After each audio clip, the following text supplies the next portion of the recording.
Sa bawat laban ng Alas Pilipinas, mapapansin ng kahit sinong masugid na volleyball fan ang tila hindi tradisyonal na galawan ng national team pagdating sa player positions. Maraming nagtatanong, bakit si ganito naging libero? Bakit si ganyan biglang opposite? At ang sagot ay simple pero malalim.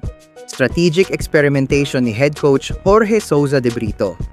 Sa nalalapit na 2025 SEA Volleyball League, hindi pa rin locked ang Final 14 ng Alas Pilipinas. Pero kahit maraming options sa kanyang talent pool, consistent si Coach De Brito sa kanyang paboritong taktika, ang pag-convert ng mga players sa ibang posisyon. Para sa ilan, risky ito. Para sa kanya, ito ang susi para sa flexibility, adaptability, at ultimately, success. Hindi ito basta trip-trip lang.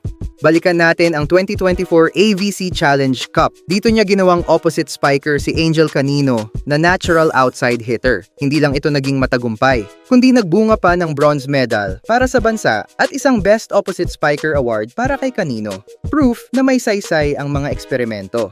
Maging si Gemma Galanza at Cherry Nunag, parehong kilala bilang attackers, ginawang liberos sa 2024 FIVB Challenger Cup. At sa 2025 VTV Cup, sina Tia Andaya at Brooke Van Sickle ay sinubukan bilang opposites. Kung tutuusin, parang musical chairs ang galawan, pero with purpose.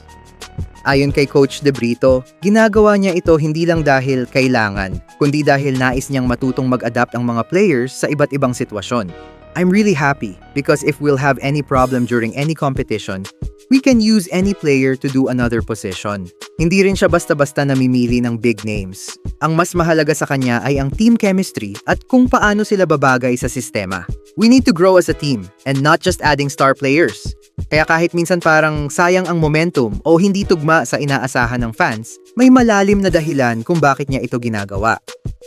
Sa isang team sport tulad ng volleyball, hindi lang skills ang puhunan. Kailangan ng versatility, commitment sa system, at kakayahang mag-adjust sa kahit anong sitwasyon. At sa estilo ni Coach De Brito, hinuhubog niya ang Alas Pilipinas na maging isang resilient at tactical na team, handa sa kahit anong hamon. Kaya next time na makakita ka ng out of position na player, huwag agad mabother. Sa likod niyan, may plano. At sa plano ni Coach De Brito, lahat may purpose, lahat may posisyon, at lahat may silbi.